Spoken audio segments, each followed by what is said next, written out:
അതിനുശേഷം 4 ദിവസമേ അവന്റെ കൂടെ കഴിഞ്ഞോളൂ. ആ കുറച്ച് 3-4 ദിവസം കഴിഞ്ഞു. അതൊന്ന് 4 ദിവസം, നാലാമത്തെ 5-ാമത്തെ ദിവസം കുട്ടി വിളിച്ചു. പിന്നെ അച്ഛൻ മരിച്ചു പോയ ഒരമ്മയും ഒരനിയനും മാത്രമേ ഉള്ളൂ അനുവിന്. ഒരു ചെറിയൊരു വീടാണ്. അത്യാവശ്യം ചെറിയ ഒരു 10-50 സെന്റ് സ്ഥലമുണ്ട്. ഗവൺമെന്റ് ജോലിയൊന്നുമില്ല. 750 രൂപയുടെ ഡെയിലി ബേസിനാണ് ഇപ്പോഴും പോയിക്കൊണ്ടിരിക്കുന്നത് അനുവ്. ഈ കുട്ടി ഇത്തരം തെറ്റ് ചെയ്തിട്ടുണ്ടെങ്കിൽ എന്തുകൊണ്ട് അഖിൽ ഇവർക്കെതിരെ തിരിയുന്നില്ല? അതേസമയം അഖിൽ എന്തുകൊണ്ട് അവളെ പോലീസ് സ്റ്റേഷനിൽ അങ്ങോട്ടും ഇങ്ങോട്ടും തേജോവധം ചെയ്യലെന്ന് എഴുതി വെപ്പിച്ചു? അത് കാരണം അഖിലിന്റെ പല രഹസ്യങ്ങളും, അഖിലിന്റെ അച്ഛന്റെ പല രഹസ്യങ്ങളും ഇവിടെ പുറത്ത് പറയും, തെളിവ് സഹിതം പുറത്തു വിടുമെന്ന് അഖിലിന് നന്നായിട്ട് അറിയാം. അതുകൊണ്ടാണ് അങ്ങനെ ഒരു അഗ്രിമെന്റ് വെച്ചിരിക്കുന്നത്. Hello, I am Mukesh Yadav Madhav. ഒളിച്ചോട്ടം അതിപ്പം വേറൊരു തലത്തിലോട്ടാണ് മാറിക്കൊണ്ടിരിക്കുന്നത്. അതായത് അഖിലിൻ്റെ ഭാര്യയായിരുന്ന പെൺകുട്ടിയുടെ കുഴപ്പം കൊണ്ടല്ല ആ പെൺകുട്ടി ഒളിച്ചോടിയത്, അഖിലിൻ്റെയും അഖിലിൻ്റെ കുടുംബക്കാരുടെയും കുഴപ്പം കൊണ്ടാണ് ഒളിച്ചോടിയത് എന്ന തരത്തിലോട്ട് വ്യാഖ്യാനിക്കുന്നുണ്ട്.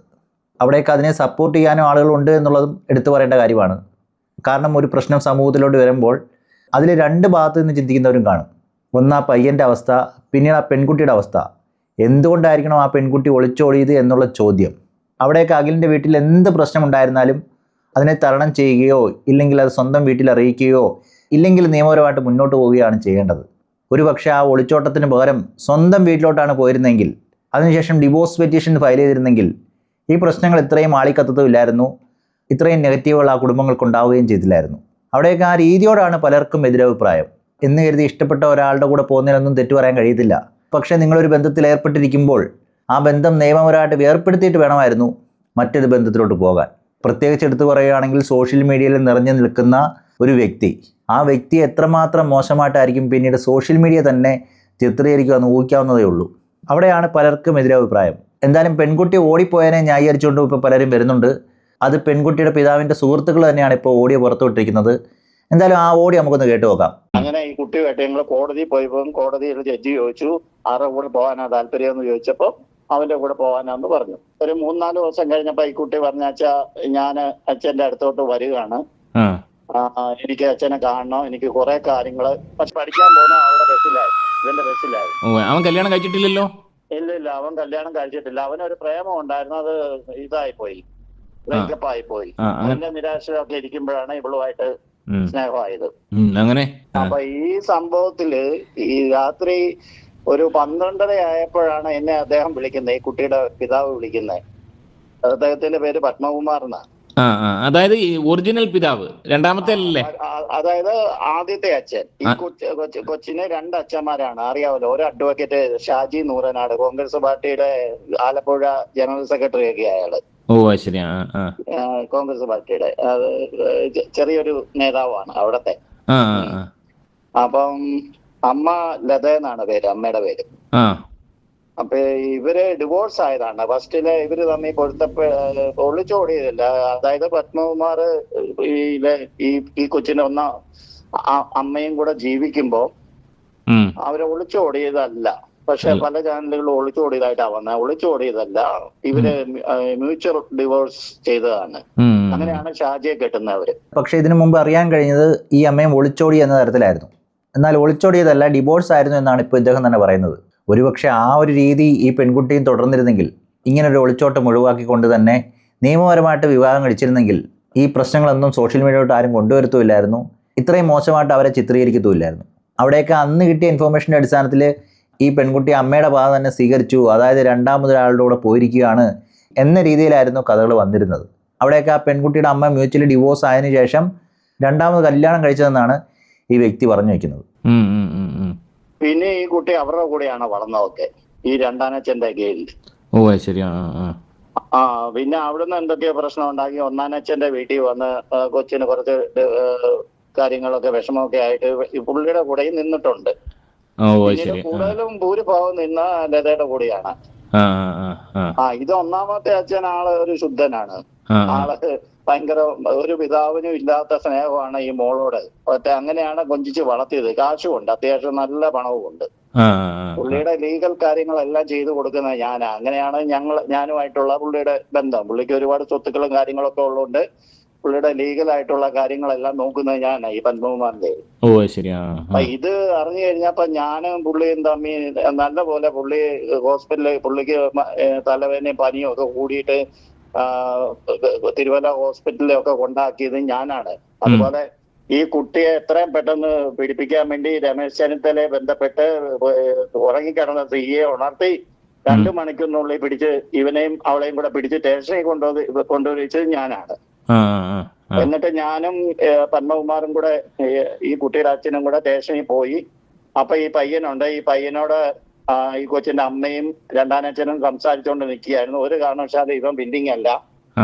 അപ്പൊ ഈ പത്മകുമാറിനോട് സംസാരിക്കാൻ പറഞ്ഞു. അതിനിപ്പുറം കോടതിയിൽ നിന്ന് വിളിച്ചു. അങ്ങനെ ഈ കുട്ടിയുമായിട്ട് ഞങ്ങൾ കോടതിയിൽ പോയപ്പോൾ കോടതിയിൽ ജഡ്ജി ചോദിച്ചു ആരുടെ കൂടെ പോകാനാ താല്പര്യം എന്ന് ചോദിച്ചപ്പോ അവന്റെ കൂടെ പോകാനാന്ന് പറഞ്ഞു. അനൂപിന്റെ അങ്ങനെ അതൊക്കെ അറിയാമല്ലോ, അതൊക്കെ പറഞ്ഞ കാര്യങ്ങൾ തന്നെയാ. അത് കഴിഞ്ഞിട്ട് ഒരു 3-4 ദിവസം കഴിഞ്ഞപ്പോ ഈ കുട്ടി പറഞ്ഞാച്ചാ ഞാൻ അച്ഛന്റെ അടുത്തോട്ട് വരികയാണ്, എനിക്ക് അച്ഛനെ കാണണം, എനിക്ക് കുറെ കാര്യങ്ങള്. പക്ഷെ ഈ കുട്ടി 1 വർഷം മുമ്പ് തൊട്ട് ഇവരോട് എല്ലാവരോടും പറയുന്നുണ്ട് ഇവരുടെ ദാമ്പത്യ ജീവിതത്തിൽ പ്രശ്നങ്ങളാണ്. ഇവിടെ ശ്രദ്ധിക്കേണ്ട ഒരു കാര്യം എന്ന് വെച്ച് കഴിഞ്ഞാൽ ഈ പെൺകുട്ടി മുന്നേ തന്നെ കുടുംബക്കാരോട് പറഞ്ഞിരുന്നു തങ്ങളുടെ ദാമ്പത്യത്തിൽ കുഴപ്പങ്ങളുണ്ട്, എനിക്ക് അവിടെ അഡ്ജസ്റ്റ് ചെയ്യാൻ പറ്റുന്നില്ല എന്നുള്ള രീതിയിൽ പറഞ്ഞിരുന്നു എന്നാണ് പറയുന്നത്. അങ്ങനെയുള്ളപ്പോൾ ആ പേരൻസ് എങ്ങനെയാണ് ഇതിനെ ട്രീറ്റ് ചെയ്യേണ്ടത്? അവിടെയൊക്കെ വേണമെങ്കിൽ ആ പെൺകുട്ടിയുടെ വശത്തിൽ നിന്ന് ചിന്തിക്കുകയാണെങ്കിൽ വീട്ടുകാരും ഇതിന് സമ്മതിക്കത്തില്ല, അതുകൊണ്ട് മറ്റൊരു പുരുഷൻ്റെ കൂടെ പോകാം എന്നുള്ള നിലയിൽ ചിന്തിച്ചതാണോ എന്നും അറിയത്തില്ല. പക്ഷേ അവിടെയൊക്കെ ഈ ഒളിച്ചോട്ടമാണ് ഇത്രയേറെ പ്രശ്നങ്ങൾ ഉണ്ടാക്കിയത്. ഒരുപക്ഷെ ആ ഒളിച്ചോടുന്നതിന് പകരം വീട്ടിലോട്ട് തന്നെ പോയിരുന്നെങ്കിൽ ഇനി തിരിച്ച് തൻ്റെ ഭർത്താവ് വ്യക്തിയുടെ അടുത്തേക്ക് പോകാൻ ഇഷ്ടപ്പെടുന്നില്ല, ഒരിക്കലും ഒത്തുചേർന്ന് പോകാൻ കഴിയത്തില്ല, ഡിവോഴ്സ് തന്നെ വേണമെന്ന് പറഞ്ഞിരുന്നെങ്കിൽ അവിടെയൊക്കെ എന്താണ് പ്രോബ്ലം എന്ന് അവർക്ക് കൂടുതൽ അറിയാൻ കഴിഞ്ഞിരുന്നേനെ. ആ പ്രശ്നങ്ങൾ വേണമെങ്കിൽ പരിഹരിക്കാനും കഴിഞ്ഞിരുന്നേനെ. അവിടെയൊക്കെ അഡ്ജസ്റ്റ് ചെയ്യാൻ കഴിയത്തില്ലെങ്കിൽ പിന്നെ എത്ര പരിഹരിച്ചിട്ടും കാര്യമില്ലെന്ന് തന്നെ പറയണം. ഒരു വ്യക്തിയുമായിട്ട് അഡ്ജസ്റ്റ് ചെയ്ത് മുന്നോട്ട് പോകാൻ കഴിയത്തില്ല എന്ന് പറയുകയാണെങ്കിൽ പിന്നെ പരിഹരിക്കാൻ നിൽക്കുന്നത് തന്നെയാണ് ഏറ്റവും വലിയ അബദ്ധമായിട്ട് മാറുന്നത്. കാരണം എന്താണെന്ന് വെച്ചാൽ പിന്നീട് ജീവിതകാലം മുഴുവൻ അത് അഡ്ജസ്റ്റ് ചെയ്ത് മുന്നോട്ട് പോവുക എന്ന് പറയുന്നത് അങ്ങനെ നിർബന്ധിക്കുന്നത് ഒട്ടും ശരിയായുള്ള കാര്യമല്ല. ഒരുപക്ഷെ വീട്ടുകാരതിന് സമ്മതിക്കത്തില്ല എന്നുള്ളത് കൊണ്ടാണോ ഈ ഒളിച്ചോടിപ്പോയതെന്നും അറിയത്തില്ല. ഇവിടെ ഇദ്ദേഹം പറഞ്ഞു വെച്ചതിനനുസരിച്ചാണെങ്കിൽ ഈ പെൺകുട്ടി ഇതിനോടകം തന്നെ ഈ പെൺകുട്ടി ഇക്കാര്യങ്ങളെല്ലാം ഈ വീട്ടുകാരോട് പറഞ്ഞു എന്ന രീതിയിൽ തന്നെയാണ് പറഞ്ഞു വെക്കുന്നത്. എനിക്ക് സംസാരിക്കണം, ഞാൻ അൺഹാപ്പിയാണ് ഒത്തിരി പ്രാവശ്യം പറയുന്നുണ്ട്. അത് ഈ പത്മകുമാറും എന്നോട് പറയുന്നുണ്ട്. അപ്പൊ ഇവർക്കെല്ലാം ഒരു നാണക്കേട്, കല്യാണം കഴിഞ്ഞ് ഇത്ര ആയതല്ലേ ഉള്ളൂ, സാധാരണ ചട്ടയും കലമാകുമ്പം തട്ടിമുട്ടിയും നോക്കി ഇരിക്കും, അത് ക്ലിയർ ആയിക്കോളൂ എന്നുള്ള ഇത്ര സീരിയസ് ആണെന്നൊന്നും അറിയില്ലായിരുന്നു. അപ്പോഴാണ് ഈ അജിത്തിന്റെ അഖിലിന്റെ അച്ഛനുമായിട്ടുള്ള ഒരു വിഷയങ്ങളൊക്കെ ഈ കുട്ടി പറയുന്നു. അങ്ങനെ ഒരു പ്രോബ്ലം അവരുടെ വീട്ടില് ആ കുട്ടിക്ക് ഒട്ടും നിൽക്കാൻ വയ്യാത്ത ഒരു അവസ്ഥ വരികയും ഒക്കെ ചെയ്യുമ്പോ അങ്ങനെ ബസ്സിൽ പോകുമ്പോ ഇവനുമായിട്ട് കമ്പനിയാവുകയും അവനുള്ള ഒരു സുരക്ഷിതത്വം കണ്ട് അവൾ ഇറങ്ങിപ്പോകുന്നു. അതായത് ഈ പയ്യൻ അനൂപ് എന്ന് പറയുന്നവൻ അവിടെ റൂട്ടിൽ ബസ് ഓടിച്ചോണ്ടിരുന്നാണോ? അതെ അതെ, അവിടെ ഈ കുട്ടി പഠിക്കാൻ പോകുന്ന അവളുടെ ബസ്സിലായിരുന്നു, ഇവന്റെ ബസ്സിലായിരുന്നു. അവൻ കല്യാണം കഴിച്ചിട്ടില്ലല്ലോ? ഇല്ല, അവൻ കല്യാണം കഴിച്ചിട്ടില്ല. അവനൊരു പ്രേമം ഉണ്ടായിരുന്നു, അത് ഇതായിപ്പോയി, ബ്രേക്കപ്പ് ആയിപ്പോയി. അവന്റെ നിരാശയൊക്കെ ഇരിക്കുമ്പോഴാണ് ഇവളുമായിട്ട് സ്നേഹമായത്. അങ്ങനെ അനൂപിന് അച്ഛൻ മരിച്ചു പോയ ഒരമ്മയും ഒരനിയനും മാത്രമേ ഉള്ളൂ. അനൂപിന് ഒരു ചെറിയൊരു വീടാണ്, അത്യാവശ്യം ചെറിയ ഒരു 10-50 സെന്റ് സ്ഥലമുണ്ട്. ഗവൺമെന്റ് ജോലിയൊന്നുമില്ല. 750 രൂപയുടെ ഡെയിലി ബേസിനാണ് ഇപ്പോഴും പോയിക്കൊണ്ടിരിക്കുന്നത് അനൂപ്. നല്ല ജോലി കിട്ടിയെന്നങ്ങനെ ഒരു ഇൻഫർമേഷൻ കിട്ടിയായിരുന്നു? താൽക്കാലിക ജോലിയാണ്. എംപ്ലോയർ എന്തോ ഒരു വകുപ്പുണ്ടല്ലോ, 700 ഡെയിലി അന്നന്ന് പോകുന്ന അന്നന്ന് കാശ് കിട്ടും. KSRTC-യിലാണെങ്കിലും ടെമ്പററിയാ. യദുകൃഷ്ണന്റെ ജോലി, യദുകൃഷ്ണൻ ഇല്ലേ വിവാദ നായിക, അതെ മേഡമായിട്ട് പ്രശ്നം ഉണ്ടാക്കിയേക്കുന്ന പുള്ളി, അദ്ദേഹത്തിന്റെ അവസ്ഥ തന്നെ. അദ്ദേഹത്തിന്റെ പോലെ ഡെയിലി ബേസിന് പോയിക്കൊണ്ടിരിക്കുമ്പോഴാണ് ഈ കുട്ടിയായിട്ട് സ്നേഹത്തിലാവുന്നതും ഇവരങ്ങനെ രാത്രിക്ക് അങ്ങ് പോകുന്നതൊക്കെ. അതിനുശേഷം 4 ദിവസം അവന്റെ കൂടെ കഴിഞ്ഞോളൂ. ഇവിടേക്ക് ഈ 4 ദിവസം കഴിഞ്ഞ് ഈ പെൺകുട്ടി വീട്ടിലോട്ട് പോയപ്പോൾ പലരും പറഞ്ഞുണ്ടാക്കിയത് ആ പെൺകുട്ടി ആ ബന്ധത്തിൽ നിന്ന് മാറി, അവർ തമ്മിൽ വേർപിരിഞ്ഞു, ഇപ്പോൾ പെൺകുട്ടിയുടെ അച്ഛൻ്റെ വീട്ടിലാണ് എന്നുള്ള രീതിയിലും കഥകൾ ഉണ്ടാക്കിയിരുന്നു. അതൊക്കെ മെയിൻ സ്ട്രീം മീഡിയകൾ തന്നെയാണ് പുറത്തു വിട്ടതും അങ്ങനെയൊക്കെ പറഞ്ഞു നടന്നതും. എന്നാൽ അതൊക്കെ കള്ളത്തരമായിരുന്നു എന്ന നിലയിലേക്കാണ് നമുക്കിപ്പോൾ കാണാൻ കഴിയുന്നത്. അവിടേക്ക് ആ പെൺകുട്ടി അച്ഛൻ്റെ അടുത്തോട്ട് പോയത് എന്താണ് നടന്നതെന്ന് അദ്ദേഹത്തിനെ അറിയിപ്പിക്കാനും തനിക്ക് അവിടെ നിൽക്കാൻ കഴിയാത്തതിൻ്റെ കാരണവും ബോധിപ്പിക്കാനാണ് പോയതെന്നാണ് പറയുന്നത്. അങ്ങനെയെങ്കിൽ അവിടെ ചോദിക്കാനുള്ളത്, ഇത് ആദ്യമേ തന്നെ അച്ഛൻ്റെ അടുത്ത് പൂർണ്ണമായിട്ട് പറഞ്ഞിരുന്നെങ്കിൽ, ഇത്രമാത്രം സീരിയസ് ആണെന്ന് പറഞ്ഞ് ധരിപ്പിച്ചിരുന്നെങ്കിൽ ഈ ഒരു ഒളിച്ചോട്ടവും ഇത്രയേറെ മീഡിയയിൽ ചർച്ച ചെയ്തുമില്ലായിരുന്നു. ആ ഒരു സാഹചര്യം ഒഴിവാക്കാൻ കഴിയുമായിരുന്നു എന്നുള്ളതാണ് എൻ്റെ അഭിപ്രായം. അതുപോലെ തന്നെ കുറേ വർഷങ്ങളായിട്ട് സ്നേഹിച്ചൊരു വ്യക്തി, 2 വർഷത്തോളം തൻ്റെ ഭർത്താവായിട്ടിരുന്നൊരു വ്യക്തി, ആ വ്യക്തിയെ കൂടെ ഇല്ലായ്മ ചെയ്താണ് മുന്നോട്ട് പോകുന്നത്. ഒരുപക്ഷെ അയാളുടെ കയ്യിൽ തെറ്റുകൾ ഉണ്ടായിരിക്കാം, അയാളുടെ വീട്ടുകാരിൽ നിന്ന് മോശം അനുഭവം ഉണ്ടായിരിക്കാം. എന്ന് കരുതി അതിന് പോംവഴി എന്ന് പറയുന്നത് ഈ ഒരു രീതി മാത്രമാണോ എന്നുള്ളതാണ് പലരും ചോദിച്ചു വെക്കുന്നത്. കുറച്ച് 3-4 ദിവസം കഴിഞ്ഞു, ഒന്ന് തോന്നുന്നു 4 ദിവസം, 4-ാമത്തെ 5-ാമത്തെ ദിവസം കുട്ടി വിളിച്ചു പറഞ്ഞു വേറെ ജീവിതം അടുത്തിട്ടൊന്നുമില്ല. അവനോട് അനുവാദം മേടിച്ചിട്ട് തന്നെ പുള്ളി കുട്ടിയെ വീട്ടിൽ കൊണ്ടു നിർത്തിയിരിക്കുന്നേ. കാര്യങ്ങളൊക്കെ പറയാനായിട്ട് അച്ഛനോട് ഉണ്ടായ സംഭവങ്ങളൊക്കെ വിവരിക്കാനായിട്ട് ആ കുട്ടി വന്നത്. തിരിച്ചു പോകുന്നു തോന്നുന്നു, എനിക്കറിയില്ല. അതായത് അനൂപുമായിട്ടുള്ള ബന്ധം ഉപേക്ഷിച്ചിട്ടില്ല? ഇല്ല, അനൂപുമായിട്ട് ഇപ്പം ബന്ധമുണ്ട്. ഡിവോഴ്സ്, അഖിലുമായിട്ടുള്ള ഡിവോഴ്സിൽ നിന്ന് വക്കീല് വരും. വക്കീല് വന്ന് മ്യൂച്വൽ ഡിവോഴ്സ് ആണ് അവർ ഉദ്ദേശിക്കുന്നത്. ശരി. അതുകൊണ്ട് ഡിവോഴ്സ് കഴിഞ്ഞിട്ട് ഇവനുമായിട്ട് കല്യാണം നടത്തി കൊടുക്കോ ഇല്ലോ എന്ന് എനിക്കറിയില്ല. എന്തായാലും ആ കുട്ടിക്ക് താല്പര്യമാണെന്നാ പറഞ്ഞിരിക്കുന്നത്. ആ കുട്ടി അവനെ വിട്ട് പോവുകയില്ലെന്നാണ് ഞാൻ അറിഞ്ഞത്. മനോരമയിലൊക്കെ ന്യൂസ് വന്നിട്ടുണ്ട് ഇപ്പൊ ഇതുമായിട്ട് ബന്ധപ്പെട്ട്. അതെ, അതെന്ത് വാർത്തയാണ് വന്നിരിക്കുന്നത്? അതായത് കുട്ടി അച്ഛന്റെ വീട്ടിലാണ്, ഒളിച്ചോടിയിട്ടില്ല എന്നുള്ള തരത്തിലാണ് കുട്ടി. ഒളിച്ചോടിയത് സത്യം തന്നെ, ഒളിച്ചോടിയത് സത്യം തന്നെ. അത് കുട്ടിയുടെ അച്ഛന്റെ വീട്ടിൽ ഇപ്പോഴാണ് ഒരു 3-4 ദിവസത്തിന് ശേഷം അനൂപുമായിട്ടുള്ള ബന്ധം ഇപ്പോഴും തുടരുന്നുണ്ട്. അനൂപ് ഉപേക്ഷിച്ചിട്ടില്ല. അനൂപിന്റെ കൂടെ തന്നെയാണ് കുട്ടി. അനൂപിന്റെ അനുവാദത്തോടു കൂടിയാണ് അച്ഛന്റെ വീട്ടിൽ വന്നേക്കുന്നത്. ഞാൻ അവരുടെ അത്ര ഫാമിലി ഫ്രണ്ട് ആന്നേ. ഈ പുള്ളി ഞാനും ചങ്ക് ബന്ധമാണ്. അതുകൊണ്ടാണ് എനിക്കെല്ലാ വിവരം അറിയാവുന്നത്. ഈ കുട്ടി ഇന്നലെ 1 മണിക്കൂറോളം എന്നോട് സംസാരിച്ചല്ലോ. കാര്യങ്ങളൊക്കെ ഇത്ര സീരിയസ് ആണ്. ആ കുട്ടിയുടെ ഭാഗത്തും ചെറിയ ന്യായമൊക്കെ ഉണ്ട്. ചെറിയ ന്യായമല്ല. അഖില്, ഞാൻ ഒരൊറ്റ കാര്യം ചോദിച്ചോട്ടോ. ഇവിടേക്ക് എടുത്തു പറയേണ്ട ഒരു കാര്യം എന്ന് വെച്ച് കഴിഞ്ഞാൽ മെയിൻ സ്ട്രീം മീഡിയ പോലും ഇങ്ങനെയാണ് ഇതിനെ റിപ്പോർട്ട് ചെയ്തിരിക്കുന്നത്. അങ്ങനെയുള്ളപ്പോൾ അതിനെ ഫോളോ ചെയ്ത് റിവ്യൂ ചെയ്യുന്നവരൊക്കെ അത് വിശ്വാസത്തിലെടുത്തായിരിക്കും പല കാര്യങ്ങളും പറയുന്നത്. അതായത് ഒളിച്ചോടിയില്ല, ഇതെല്ലാം ഒരു നാടകമായിരുന്നു, പെൺകുട്ടി അച്ഛൻ്റെ വീട്ടിലുണ്ട് എന്നുള്ള രീതിയിലൊരു കഥ. ആ കഥ എങ്ങനെ ഉണ്ടായെന്ന് അറിയത്തില്ല. ഇനി ചിലപ്പോൾ അവർക്ക് അതിൻ്റേതായ സോഴ്സ് കാണുമായിരിക്കും. ഇനി ആരെങ്കിലും അവരെ തെറ്റായിട്ട് ധരിപ്പിച്ചതാണോ എന്നൊന്നും അറിയത്തില്ല. എന്തായാലും അങ്ങനൊരു വാർത്തയാണ് കുറേ മീഡിയയിൽ വന്നത്. ഇവിടെയൊക്കെ പെൺകുട്ടിയുടെ ഭാഗത്ത് നിന്ന് ചിന്തിക്കുന്നവരും കുറേ കഥകൾ പറയുന്നുണ്ട്. അതായത് വിവാഹം കഴിഞ്ഞതിന് ശേഷം അത്ര നല്ല രീതിയിലല്ലായിരുന്നു കുടുംബജീവിതം മുന്നോട്ട് പോയിക്കൊണ്ടിരുന്നത്. അദ്ദേഹം ഫാമിലിയുടെ അടിമയായിരുന്നു. തനിക്കൊരു സ്വാതന്ത്ര്യം ആ വീട്ടിൽ നിന്ന് ലഭിക്കുന്നില്ലായിരുന്നു.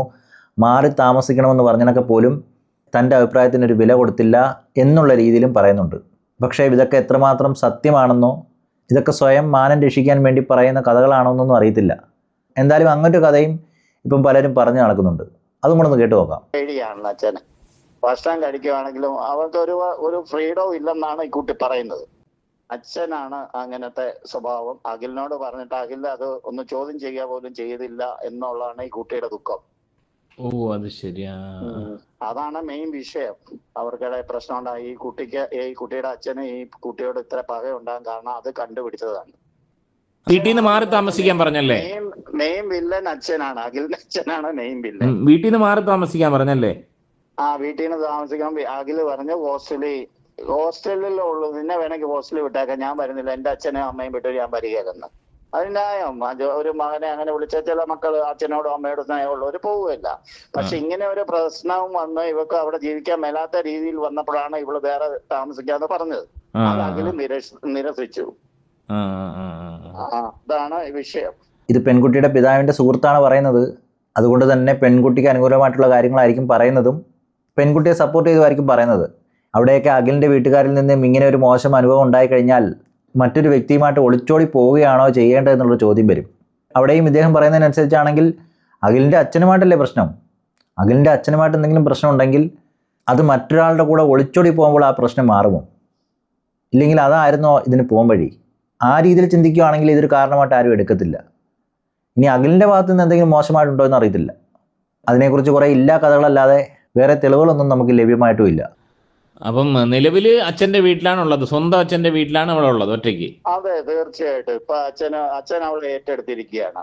പക്ഷെ അനൂപിന്റെ കേസില് ആ പയ്യനെ അച്ഛൻ അംഗീകരിച്ചിട്ടില്ല ഇതുവരെയായിട്ട്.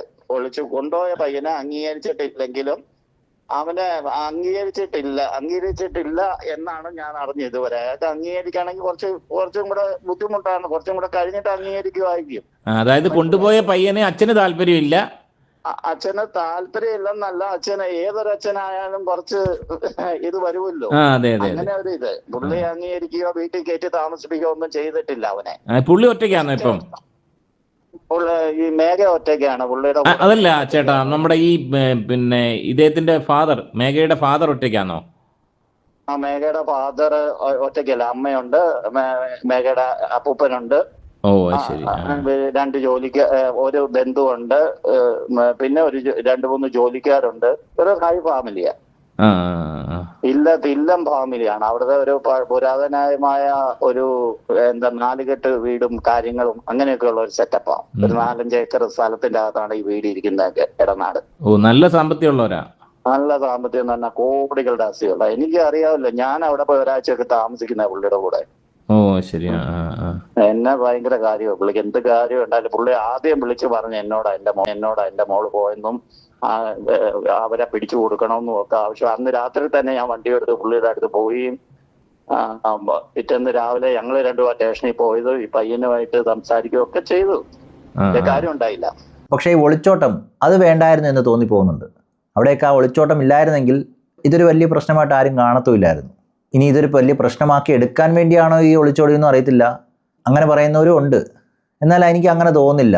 ഇത് അവർ തമ്മിൽ ഇഷ്ടത്തിലുമായി ആ ഇഷ്ടത്തിൻ്റെ പുറത്ത് പോയതാണ്. അതിനി വേണമെങ്കിൽ പല കാരണങ്ങളും കണ്ടുപിടിക്കാം. ഒരാൾക്ക് മറ്റൊരാളുടെ ഇഷ്ടം തോന്നുന്നത് മറ്റൊരാളുടെ പോരായ്മ കൊണ്ടൊന്നും അല്ല. അതായത് പലരും പറഞ്ഞു വയ്ക്കുന്നതിൻ്റെ തൊട്ട് അഖിലിൻ്റെ കുഴപ്പം കൊണ്ടാണ് ആ പെൺകുട്ടി ഒളിച്ചോടിപ്പോയതെന്ന് പറയാൻ കഴിയത്തില്ല. ഇനി ഇവിടെ ഭർത്താവ് എത്ര നല്ലവനായാൽ തന്നെയും പല പെൺകുട്ടികളും ഇങ്ങനെ ഒളിച്ചോടി പോകുന്നുണ്ട്. അങ്ങനെയുള്ളപ്പോൾ ഭർത്താവിൻ്റെ കുഴപ്പം കൊണ്ടാണ് ഭാര്യ ഒളിച്ചോടി പോകുന്നതെന്ന് പറയുന്നതിനോട് ഒട്ടും യോജിപ്പില്ല. എന്തായാലും അഖിലിൻ്റെ ഭാഗത്ത് നിന്നും ആരെങ്കിലും റിപ്ലൈമായിട്ട് വരുമെന്നാണ് എനിക്ക് തോന്നുന്നത്. കാരണം അഖിലിൻ്റെ കുടുംബത്തിൻ്റെ കുഴപ്പം കൊണ്ടാണ് ആ പെൺകുട്ടി ഒളിച്ചോടിയത് എന്നുള്ള രീതിയിലുള്ള ഒരു കഥ ഇപ്പം പുറത്ത് വരുന്നുണ്ട്. അതിൻ്റെ സത്യാവസ്ഥ പറയാനെങ്കിലും ആരെങ്കിലും രംഗത്ത് വരുമെന്ന് വിചാരിച്ചുകൊണ്ട് തന്നെ ഈ വീഡിയോ ഇവിടെ നിർത്തുന്നു. അടുത്ത വീഡിയോയിൽ കാണുന്നവരേക്കും ഓക്കെ, ബൈ, സീ യു.